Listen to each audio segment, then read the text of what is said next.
नीति आयोगको बैठकबाट रिसाएर बीचबाट नै बाहिर निस्किए मुख्यमन्त्री ममता ब्यानर्जी।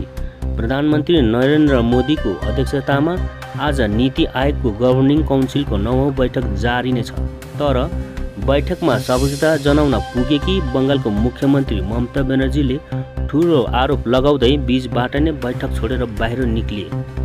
ममता ब्यानर्जीले आरोप लगाएका छन् कि उनलाई बोल्ने मौका नदिएको र 5 मिनटमा नै उनलाई बोल्नबाट रोकिएको पनि बताएका छन्। हेर्दै गर्नुहोस् यसै विषय तयार गरेको यो खबर।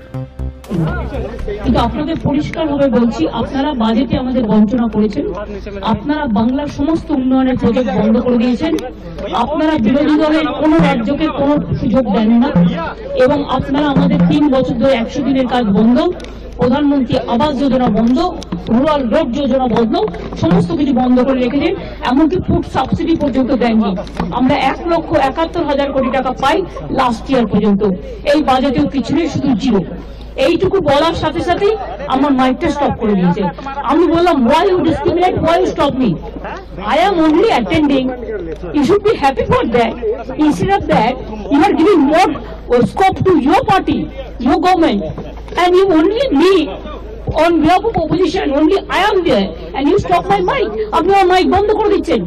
আপনাদের এই বঞ্চনা আমি মানি না, তাই মনে রাখবেন আমি চললাম। बंगाल का बंगाल का नहीं, सब रीजनल पार्टी का इंसल्ट।